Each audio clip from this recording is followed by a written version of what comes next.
첫 언약이 무음하였더라면 둘째 것을 요구할 일이 없으려니와. 그러니까 첫 번째 언약이 있고 두 번째 언약이 있다는 겁니다. 그런데 저 두 번째 언약을 무엇이라고 주장을 하느냐 하면 8절을 보시겠습니다. 8절.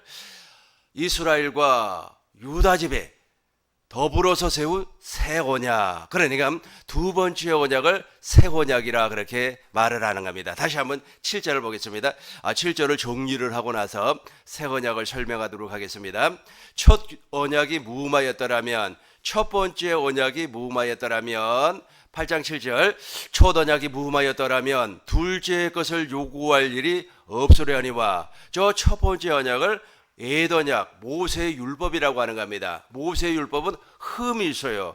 우리를 구원시킬 수가 없습니다. 그래서 둘째 것을 요구를 했습니다.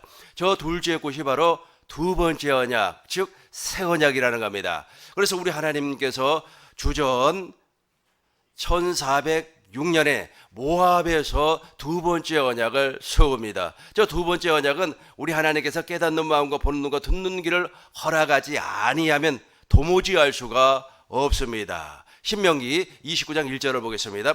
신명기 29장 1절을 보시겠습니다.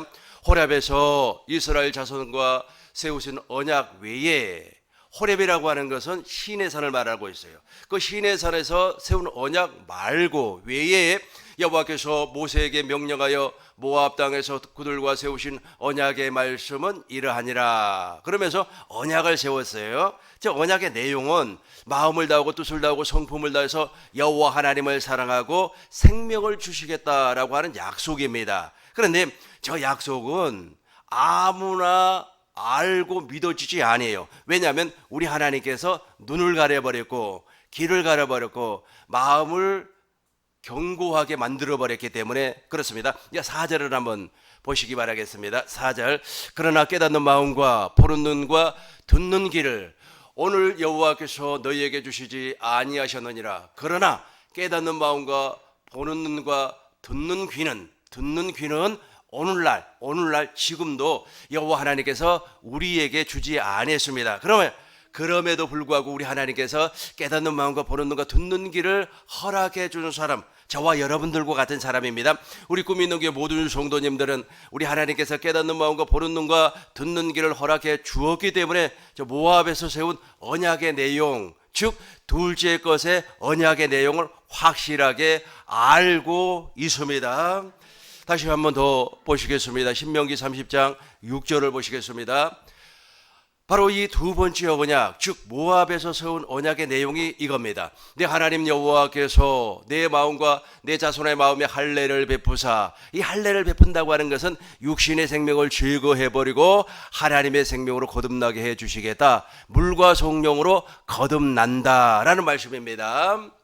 내 하나님 여호와께서 내 마음과 내 자손의 마음에 할례를 베푸사 내게 마음을 다하며 뜻을 다하여 내 하나님 여호와를 사랑하게 하사 내게 생명을 얻게 하실 것이며 생명을 주시겠다라고 하는 약속입니다. 그리고 나서 810년이 지나갔어요.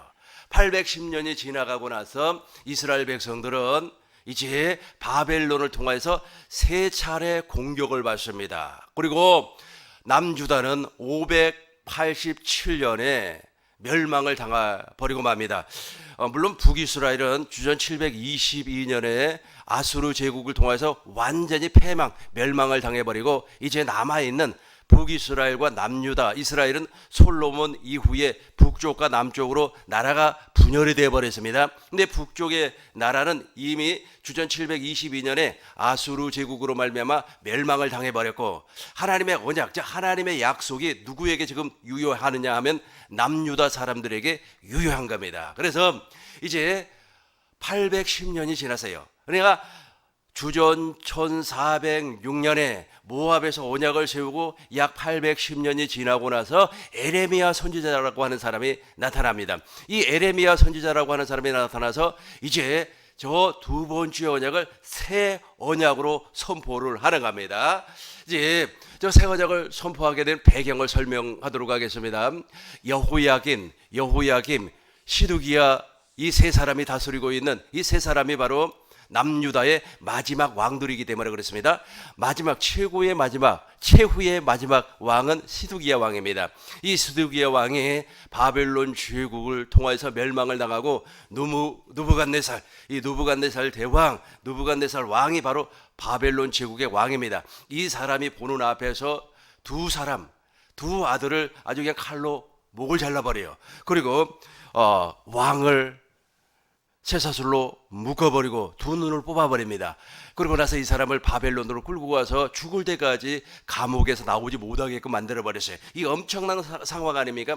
이런 엄청난 상황 이전에 약 한 18년 동안 이스라엘 백성들이 세 차례 공격을 받습니다. 어느 나라를 통하여서? 바벨론 제국을 통하여서. 누구를 통하여서? 누부갓네살을 통하여서 세 차례의 공격을 받아요. 이런 엄청난 상황에서 민족이 말이야 박해를 받고 나라가 풍전등화, 아주 그냥 바람 앞에 등불과 같은 그런 상황에서 에레미야 선지자가 이제 새 언약을 선포를 합니다. 이 새 언약은 어떤 언약이라고 그랬습니까? 모압에서 세웠던 언약과 같은 언약이에요. 그 언약을 엄청난 상황, 도저히 말해 좋은 상황이 아닌 아주 행복하고 즐거운 상황이 아닙니다. 나라가 멸망을 당하고 나라가 말이야 정말로 바벨론 제국을 통하여서 부녀자들은 도륙을 당하고 청년들은 끌려가고 늙은이들은 말이야 사살을 당하는 그런 엄청난 상황에서 이 언약을 선포를 했다는 겁니다.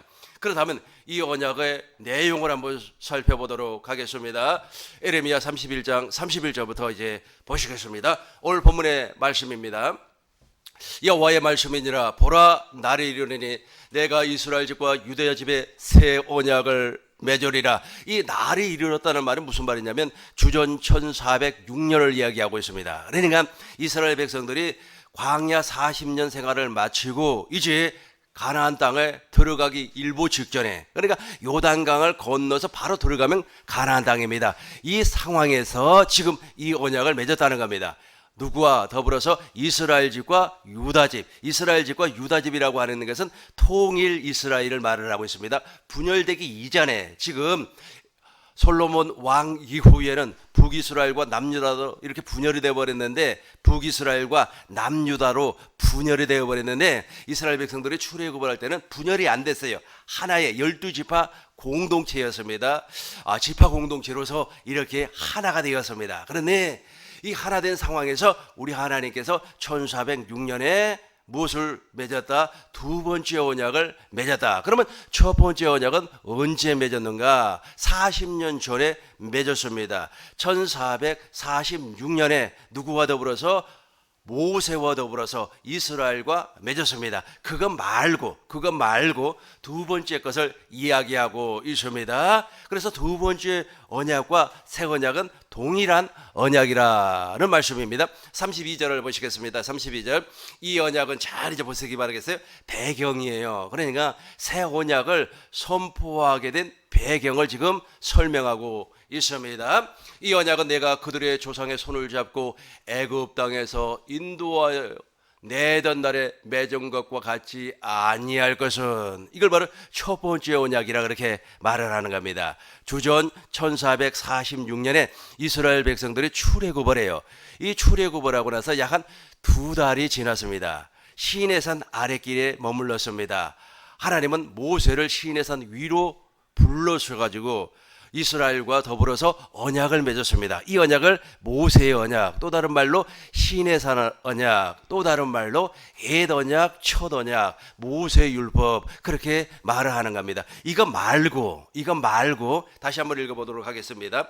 이 언약은 첫 언약과 같이 아니하는 겁니다. 이 언약은 내가 그들의 조상들의 손을 잡고 애굽 땅에서 인도하여 내던 날에 맺은 것과 같이 아니할 것은, 그러니까 모세의 언약과 첫 언약과 옛 언약과 모세의 율법과 같이 아니하다는 거예요. 전혀 내용이 다르다는 겁니다. 전혀 내용이 달라요. 이 언약은 내가 그들의 조상들의 손을 잡고 애굽 땅에서 인도하여 내던 날에 맺은 것과 같이 아니할 것은, 내가 그들의 남편이 되어서도 그들이 내 언약을 깨뜨렸음이라 여호와의 말씀이니라. 이제 이해가 되셨으면 아멘. 완전히 다른 겁니다. 완전히 모세의 율법과 즉 새 언약, 두 번째 언약은 하나님과 더불어서 맺은 언약은 맞기는 맞는데 전혀 달라요. 전혀 달라요. 그리고 신약으로 넘어와 버리면은 모세의 언약은 짐승의 피를 뿌려요. 그런데 새 언약은 누구의 피를 뿌리는 겁니까? 예수의 피를 뿌리는 겁니다. 그래서 하나님과 맺은 언약은 같는데 내용은 전혀 다르고 대상도 전혀 다르다라는 말씀입니다. 이제 이 언약의 내용을 한번 살펴보도록 하겠습니다. 33절을 보시겠습니다. 그러나 그날 후에 내가 이스라엘 집과 맺은 언약은 이러하니 곧 내가 나의 법을 그들 속에 두며 그들 마음에 기록하여 나는 그들의 하나님이 되고 그들은 내 백성이 될 거라 여호와의 말씀이니라. 잘 기억해 보시기를 바라겠습니다. 첫 번째 모세의 언약은 즉 첫 언약, 옛 언약은 하나님의 계명을 어디에다가 기록을 했습니까? 돌판에다가 기록을 했어요. 돌판에다가 기록을 했는데 이 두 번째 언약, 즉 새 언약은 하나님의 법을 우리 마음에다가 기록을 하겠다는 겁니다. 그러니까 내용이 동일하지만 이 내용은 하나님 사랑, 이웃 사랑입니다. 마음을 다하고 뜻을 다하고 성품을 다해서 하나님을 사랑하고 이와 같이 이웃을 내 자신과 같이 내 몸과 같이 사랑하라. 이 모든 것이 율법과 선지자의 강령이니라. 이 하나님의 법이란 말이에요. 근데 하나님의 법은 하나님 사랑, 이웃 사랑인데 모세의 율법은 어디에다가 기록을 했다? 돌에다가 기록을 했어요. 돌에다가 기록을 했다 그래서 의문이라 그렇게 말을 하고 돌에다가 기록을 했다 그래서 율법의 조문이라 그렇게 말을 하는 겁니다. 육체의 생명에 주었다고 그래서 육체와 상관된 계명이라 그렇게 말씀을 하고 있습니다. 그런데 이 새 언약은 어디에다가 기록을 한다고요? 우리 마음에다가 기록을 한다. 내용은 같아요. 내용은 같은데 어디에다가 기록을 했느냐가 엄청나게 차이가 나버리는 겁니다. 우리 마음에다가 이제 기록을 했어요. 그리고 나서 우리는 누구의 하나님의 백성이 되고 하나님은 나의 하나님이 되어 주시는 겁니다. 이제 34절을 보겠습니다. 34절. 그들이 다시는 각기 이웃과 형제를 가리켜 이루기를 너는 여호와를 알라 하지 아니하리니 이는 작은 자부터 큰 자까지 다 나를 알기 때문이라. 내가 그들의 악행을 사하고 다시는 그 죄를 기억하지 아니하리라. 여호와의 말씀이니라. 갈라디아서 3장 19절을 보니까 모세의 율법 첫 번째 언약은 죄를 깨닫게 한다 그랬습니다. 로마서 3장 20절을 보니까 우리의 죄를 드러내고 우리의 죄를 깨닫게 하는 것이 바로 모세의 율법이다. 갈라디아서 3장 24절을 보니까 모세의 율법은 우리를 죄를 깨닫게 해서 그리스도 예수에게로 인도하는 몽학선생에 불과하다. 그렇게 말씀을 하고 있습니다. 그러니까 모세의 율법은 우리를 구원시킬 수가 없어요. 내가 죄인이구나, 내가 정말로 하나님 앞에 가능성이 없는 인간이구나 하는 것을 알게만 하는 거예요. 알게만 하는 거예요. 죄 사함을 줄 수가 없어요. 그리고 우리를 거듭나게 할 수가 없다는 겁니다. 그런데 저 새 언약은 우리를 구원시켜 주신다. 그렇게 말씀을 하고 있습니다. 다시 한번 34절을 다시 한번 더 보시겠습니다.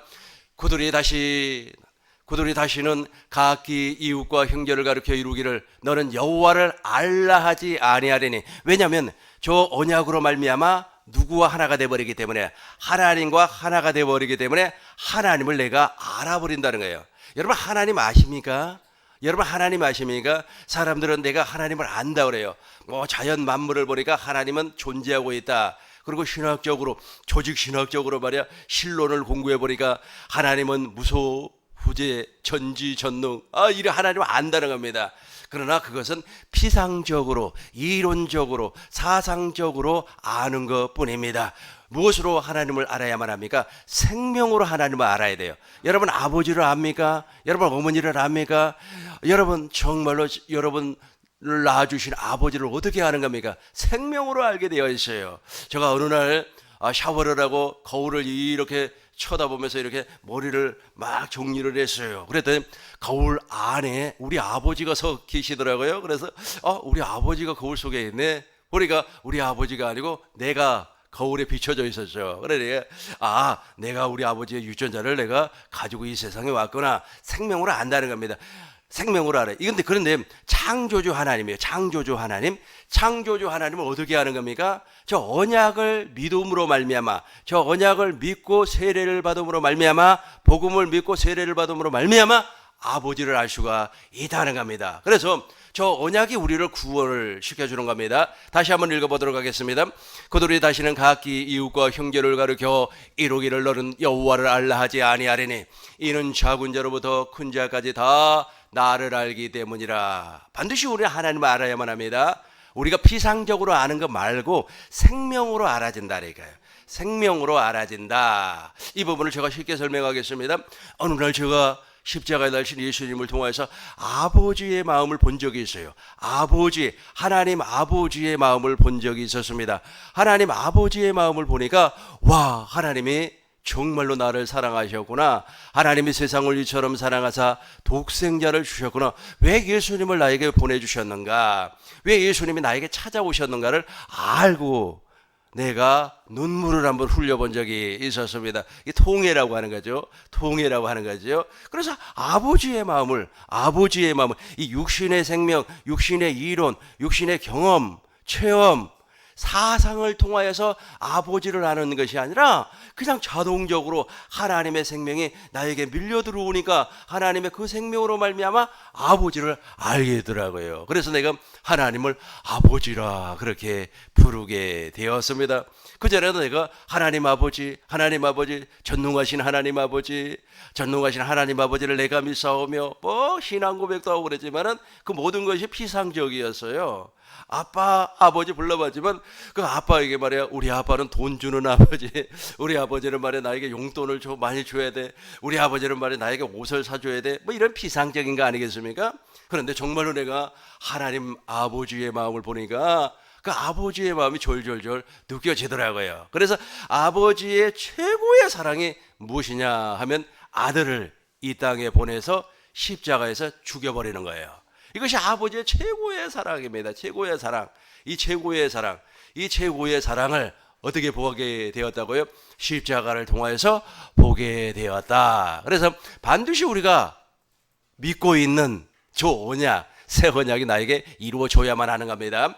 작은 자로부터 큰 자까지 다 나를 알기 때문이라. 내가 그들의 악행을 사하고 다시는 그의 나의 죄를 기억하지 아니하리니 여호와의 말씀이니라. 그때부터 하나님께서 나의 죄를 기억하지 않아요. 여러분들은 저의 죄를 기억할 겁니다. 근데 우리 하나님은 기억하지 않아요. 그죠. 그러니까 저는 지난번에 시골 내려가면서 우리 친구들을 만났는데, 우리 친구들은 말이야 초등학생 때부터 막 지었던 그런 막 안 좋은 얘기 있잖아요. 그 얘기를 뭐하러 꺼내가지고 이야기하는지 난 참 이해가 안 돼요. 기억하고 있다는 거예요. 나는 너의 잘못을 기억하고 있어. 너 말이야 초등학교 때 말이야 정말 코 이렇게 흘리면서 다녔지. 나 그거 기억한다? 그러다 말이야 우리는 기억을 해요. 우리는 상대방의 죄를 기억하고 심지어는 나의 죄도 기억을 하는 겁니다. 그래서 정죄라고 하는 거예요. 여러분 자기도 정죄하지 마시고 상대방도 정죄하지 마시기 바라겠습니다. 대선 토론을 이렇게 가만히 보니까 어떤 사람이 그 사람의 과거의 행적을 지적을 했어요. 지적을 하니까 그 사람이 가만히 듣고 예, 저는 그렇게 부족한 사람입니다. 이렇게 말을 할 줄 알았더니 바로 대받아치더라고요.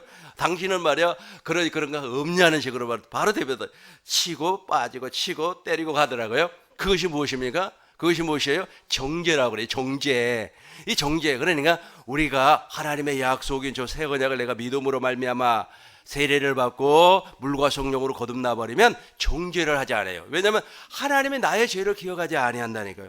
하나님이 나의 죄를 기억하지 아니하니까 나도 역시 여러분들의 죄를 기억하지 아니고 심지어는 내가 내 죄를 기억하지 아니하니까 내가 나를 정죄하지 아니해요. 여러분들은 당연히 정죄하지 아니하고, 그죠? 저게 바로 구원이에요. 그러니까 저 언약을 내가 믿음으로 말미암아 세례를 받고 구원을 받는 겁니다. 다시 같이 한번 읽어보도록 하겠습니다. 34절 처음부터 같이 한번 읽습니다. 그들이 다시는 각기 이웃과 형제를 가르쳐 이루기를 나는 여호와를 알라 하지 아니하리니 이는 작은 자로부터 큰 자까지 다 나를 알기 때문이라.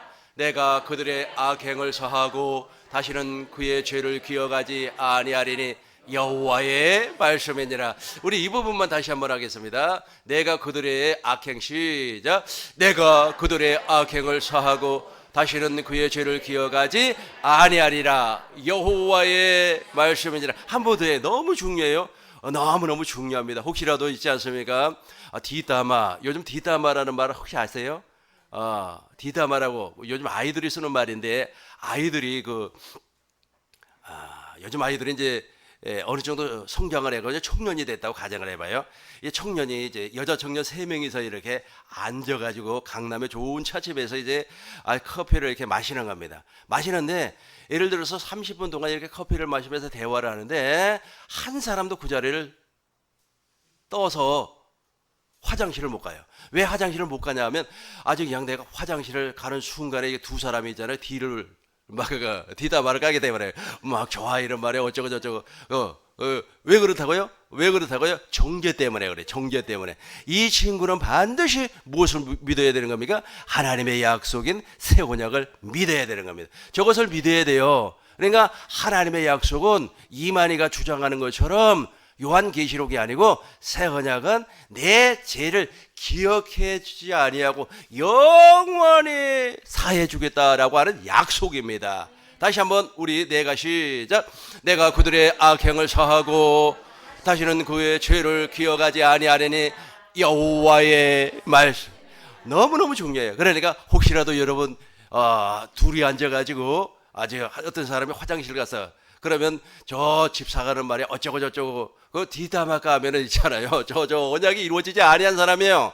아직까지 정죄하는 사람입니다. 생명의 성령의 법으로 살지 아니한 사람이에요. 진리 안에서 진리의 법으로 살지 아니한 사람입니다. 그래서 저에게도 어떤 사람이 와가지고 디다마를 막 까는데 그 소리 듣기 싫어가지고 제가 벌떡 일어나서 나 물 마시러 갑니다. 가버려요.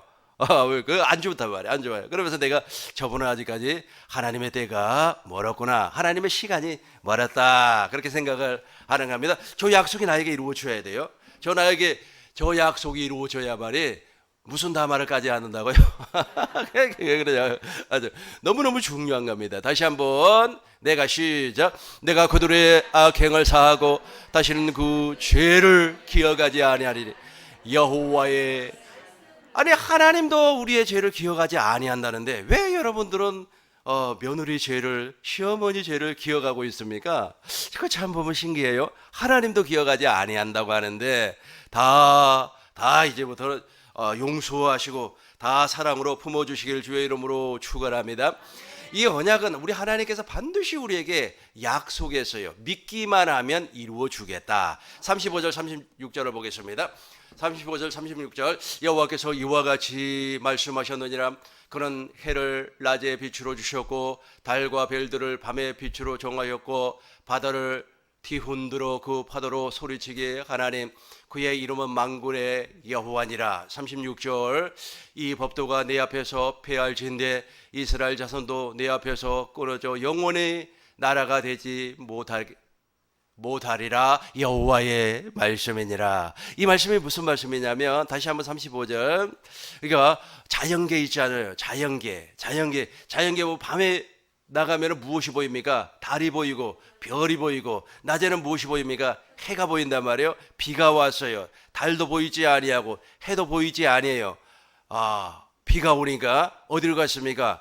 바닷가로 갔어요. 바닷가에 가니까 무슨 소리가 들려요? 파도 치는 소리가 들렸단 말이에요. 그러니까 해가 보이지 아니하고 달이 보이지 아니하고 파도 소리도 들리지 아니한다면 내가 이 언약을 이루어 주지 아니하겠다. 그러나 예를 들어서 너가 바다에 갔어. 바다에 가보니까 달도 보이지 아니하고 해도 보이지 아니했는데 파도 소리는 들려왔어. 그렇다면 이 언약을 반드시 이루어 주겠다. 그러니까 자연 만물이 꽃이 피면은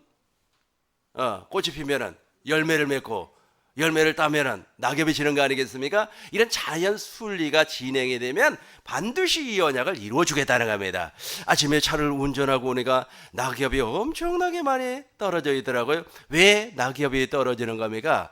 낙엽이 떨어지는 이유가 있어요. 왜냐하면 겨울이 진행이 되는, 지금은 가을 아니겠습니까? 겨울에 접어드는 길목이라는 겁니다. 이 겨우살이를 하기 위해서 낙엽을 떨어뜨리는 겁니다. 왜냐하면 이제 겨울에는 수분이 부족해요. 물이 없단 말이에요. 그래서 뿌리에서 물을 이렇게 올려가지고 여름 같은 경우는 뿌리에서 물을 올려서 이 막 잎사귀까지 막 물을 공급을 해가지고 풍성해진단 말이에요. 그런데 겨울에는 그렇게 하지는 못해요. 물이 부족하기 때문에. 그래서 이 나무가 살기 위해서, 자기가 생존을 유지하기 위해서 무엇을 떨어뜨리는 거예요? 자기 낙엽을 땅으로 떨어뜨리는 겁니다. 그래서 소량의 물 가지고도 그 겨울을 날 수가 있다는 거예요. 겨우살이하기 위해서 낙엽을 땅으로 떨어뜨리는 겁니다. 이런 것처럼 이거 자연의 원리라는 거예요. 이렇게 자연의 원리가 돌아간다면 무엇을 이루어 주겠다? 새 언약을 반드시 이루어 주시겠다. 할렐루야. 이제 마지막으로 이 새 언약이 어떻게 이루어지는가 살펴보도록 하겠습니다. 히브리서를 보겠습니다. 히브리서 7장 28절을 보겠습니다. 율법은 약점을 가진 사람들로, 저 율법은 모세의 율법을 이야기하는 겁니다. 율법은 약점을 가진 사람들을 제사장으로 세웠거니와 율법 후에 하신 맹세의 말씀은 영원히 온전하게 되신 아들을 세우셨느니라. 이 부분을 제가 설명하도록 하겠습니다. 모세의 율법의 대제사장은 누굽니까? 사람이에요. 모세의 율법은 무엇을 뿌려서? 짐승의 피를 뿌려서 율법을 완성시켰습니다. 그래서 이 율법이 불완전해요. 약점이 있다는 거예요. 다시 한 번 더, 율법은 약점을 가진 사람들을, 저기까지만 같이 하겠습니다. 율법은 약점을 가진 사람들을, 그러니까 율법은 약점이 있어요. 온전하지 않다는 거예요. 불완전하다는 거예요. 그래서 모세의 율법으로는 절대로 구원을 받을 수가 없습니다. 이 율법이라고 하는 것은 율례와 법도예요. 우리가 도덕적으로 정결하다고 해서 구원을 받을 수가 없어요. 그 이야기하니까 생각이 나는데, 저 임실에 가면 옛날 얘기입니다. 아주 앞을 보지 못하는 사람이 있었어요. 이 사람은 한학을 공부를 했습니다. 유학자예요. 그러다 보니까 앞을 보지 못하는 맹인이다 보니까 지팡이를 이렇게 짚고 가잖아요.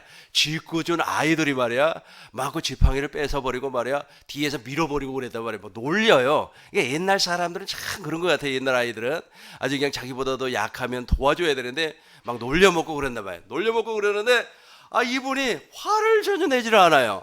화를 내지 아니하고 아이들을 막 타이르는 거예요. 아이들을 막 너희들 말이야 그렇게 하면 안 돼.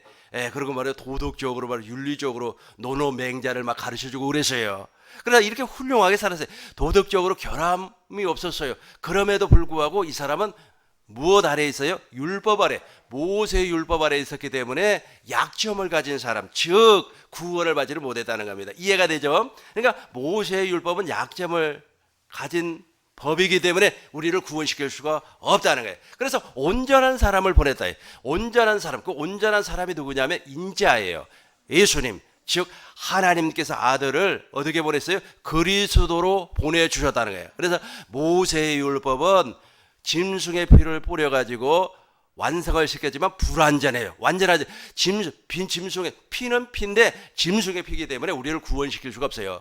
그래서 온전한 사람, 다시 한번 밑에를 보겠습니다. 율법 이후에 맹세의 말씀은, 여기서부터 시작. 처음부터 시작. 맹세의 말씀은 영원히 온전하게 되신 아들을 세웠느니라. 다시 한번 너무 완전 차이가 나는 겁니다. 저 문장이 있지 않습니까? 세웠거니와 이 한 문장이 끝나고 그 다음에 율법 후에 맹세하신 두 문장이에요. 다시 한번 읽어보겠습니다. 맹세의 말씀은 시작. 맹세의 말씀은 영원히 온전하게 되신 아들을 세우셨느니라. 한 번 더 시작. 맹세의 말씀은 영원히 온전하게 되신 아들을 세우셨. 저 맹세의 말씀이 무엇이에요? 맹세의 말씀이 바로 그렇죠. 1406년에 모압에서 세웠던 두 번째 언약과 그리고 810년이 지나서 에레미야 선지자가 선포한 새 언약이라는 거예요. 이게 바로 맹세의 말씀이에요. 이 맹세의 말씀, 이 맹세의 말씀을 이루어 주기 위해서 예수님이 이 땅에 무엇으로? 그리스도로 오셔서 무엇을 흘려주었어요? 당신의 피를 흘려주었습니다. 그래서 언약이 완성이 되는 겁니다. 히브리서 9장 보겠습니다. 히브리서 9장 11절부터 보겠습니다. 이제 짐승의 피가 아닙니다. 이제 예수님의 피예요. 그리스도께서 장래의 초훈일에 대제사장으로 오사 손으로 짓지 아니한 것 곧 이 창조에 속하지 아니한 더 크고 온전한 장막으로 말미암아 12절 염소와 송아지 피로 하지 아니하고 오직 자기의 피로 영원한 속죄를 이루사 단번에 성소에 들어가셨느니라. 이 예수의 피로 말미암아 이제 새 언약이 완성이 되어 버렸습니다. 그래서 이제 저 약속을, 하나님의 약속을, 복음을 믿음으로 믿고 세례를 받는 사람은 구원을 받는 거예요. 여기까지 이제 정리를 하도록 하겠습니다. 신천지 이만이라고 하는 사이비 교주는 새 언약이 요한계시록이다, 그렇게 주장을 해요. 요한계시록은 암호로 구성이 되어 있기 때문에 암호를 풀 수 있는 사람은 자기밖에 없다, 그렇게 주장을 합니다. 요한계시록 22장 16절을 보면은 교회들에게 파송하는 사자가 있어요. 요한계시록 22장 16절을 한번 보시겠습니다. 요한계시록 22장 16절. 요한계시록 22장 16절. 요한계시록 22장 16절을 보면은 내 사자가 나와요. 내 사자, 교회들을 위하여 내 사자를 보내요. 저 내 사자, 저 사자가 바로 이만희, 자기라는 겁니다. 그래서 이만희가 말하는 새 언약은 무엇이냐면 요한계시록을 자기가 풀 수 있는 유일한 사람, 자기만 요한계시록을 풀 수가 있다. 왜냐하면 요한계시록은 암호로 되어 있기 때문에 그렇게 주장을 해요. 그러면서 자기가 요한계시록을 받아 먹은 사람, 자기가 사자, 사역자, 자기만이 요한계시록을 해석할 수 있는 대예언가, 그리고 참 목자, 참 교사, 보혜사, 이렇게 주장을 한다는 거예요. 그래서 그 사람을 사입이라 그래요. 이 사입이는 지옥 가는 사람입니다. 주님하고 전혀 상관이 없는 사람이에요. 그런데 사람들은 이 새 언약 해버리면 제일 먼저 누구를 떠올리느냐 하면 이만희 교주를 떠올리는 겁니다. 저 사람이 주장하는 새 언약은 무엇이라고? 요한계시록. 근데 그 사람이 주장하는 그 새 언약과 요한계시록은 완전히 해석하는 방법이 달라요. 저와 여러분들은 다 성령으로 말미암아 다 요한계시록을 해석할 줄로 믿습니다. 요한계시록을 읽을 때마다 다 은혜가 될 줄로 믿습니다. 그런데 성경에서 말하는 새 언약은 무엇입니까? 우리를 구원해 줄 수 있는 복음이라는 거예요. 복음, 나의 법을, 하나님의 법을 내 생각에 기록하고 내 마음에 기록하여서 나는 그들의 하나님이 되고 하나님은 나의 하나님이 되고 나는 하나님의 백성이 되는 겁니다. 여호와의 말씀이니라. 그러고 나서 모세의 율법이 불완전해서 약점이 있어요. 그래서 완전한 자 누가 왔습니까? 예수님이 이 땅에 오셔가지고 당신의 피를 뿌려서 새 언약을 완성을 시켜 버렸습니다. 이제 성령 하나님께서 예수님을 증언을 해요. 히브리서 10장 15절을 보겠습니다. 예수님을 증언을 한다는 말은 무슨 말이냐면 예수님이 바로 이것 때문에 오셨구나라고 하는 것을 알게 하는 겁니다. 또한 성령이 우리에게 증언하시되 가르쳐준다는 거예요. 성령 하나님이 우리에게 가르쳐줘요. 그래서 내 안에 이제 무엇이 이루어지냐면 새 언약이 이루어진다는 겁니다. 16절부터 보시겠습니다. 16절. 또 주께서 이루시되 그날 후로는 그들과 맺은 언약이 이것이라 하시고 내 법을 그들의 마음에 두고 그들의 생각에 기록하리라 하신 후에 이제 17절 우리 같이 해요. 시작. 또 그들의 죄와 그들의 불법을 내가 다시 기억하지 아니하리라 하셨으니. 그죠? 다시 한번 16절. 하나님의 법을 우리 안에다 기록한다는 거예요. 저 기록한다는 사실을 누가 가르쳐 준다는 겁니까? 그렇죠. 보혜사 성령, 진리의 성령이 예수의 피를 우리 마음에다가 뿌려서 예수의 피를 우리 마음에 뿌린다고 하는 말은 무슨 말이냐면 성령 하나님께서 마음에 감동, 감화, 가르침을 주어가지고 저 새 언약, 즉 예수님의 본질을 알게 한다는 겁니다. 그걸 피를 뿌린다 그래요. 피를 뿌린다. 여러분들이 성령으로 말미암아 피뿌림을 당하면은 막 마음에 감동이 막 밀려오는 거예요. 그리고 막 성경을 볼 때 막 깨달음이 밀려오는 겁니다. 무엇이 막 깨달아지는 겁니까? 복음이 깨달아지고 하나님의 약속이 깨달아지기 시작을 하는 거예요. 깨달아지기 시작을 하니까 그때부터 이제 속 사람의 변화, 속 사람이 말을 거듭나버려. 거듭나니까 이제 17절에 되는 겁니다. 17절 보겠습니다. 또 그들의 죄와 그들의 불법을 내가 다시 기억하지 아니하리라 하였으니. 총죄가 다 사라져버려요. 정죄가 사라져버려요. 그리고 나서 이제 우리가 무엇으로 사는 겁니까? 진리의 법으로, 진리 안에 있는 진리의 법으로, 그리고 생명의 성령의 법으로 사는 사람이 된다라는 겁니다. 말씀을 정리하겠습니다. 우리 하나님께서는 우리에게 한 가지만을 약속을 했습니다. 그 약속이 무엇이냐면 우리 마음에 할례를 베푸사 하나님을 사랑하고 이웃을 사랑하고 생명을 주겠다라고 약속을 했습니다. 왜냐하면 이 하나님의 생명에서 아가페 사랑이 나오기 때문에 그렇습니다. 그래서 주전 1406년에 언약을 세우고 810년이 지나고 나서 에레미야 선지자를 통하여서 이 언약을 새 언약으로 선포를 하게끔 하셨습니다. 그런데 모세율법은 약점이 있어요. 그래서 예수님 아들이, 하나님의 아들 예수님이 그리스도로 이 땅에 오셔가지고 새 언약에 무엇을 흘려주었어요? 피를 흘려줬어요. 피를 흘려서 저 언약을 완성을 시켜버렸습니다. 저 언약이 나에게 이루어져야만이 우리가 구원을 받는데, 저 언약이 나에게 이루어지려면 진리의 성령이 나에게, 우리에게 오셔가지고 피를 막 뿌려주는 거예요. 피를 뿌려가지고 아주 막 감동이 밀려오는 거예요. 아, 하나님이 우리 아버지였구나. 하나님의 사랑이 이런 거였구나. 그리고 성경을 보면 깨달아지는 거예요. 복음이 깨달아지고 진리가 깨달아지는 거예요. 깨달아짐으로 말미암아 내가 물과 성령으로 거듭나는 거예요. 거듭난 이후에는 이제 정죄가 사라져버리는 거예요. 정죄가 사라지니까 형제를 판단하지 아니하고 형제를 심판하지 아니하고 심지어는 자기를 정죄하지 않아요. 요즘 정말로 사회가 어렵고 힘들다 보니까 자기 자신을 정죄하는 사람들이 의외로 많아요. 자기 자신을 정죄를 하고 그 자기 자신을 정죄를 하면 결국에는 어떻게 되버리는지 아시죠? 자살을 하는 거예요.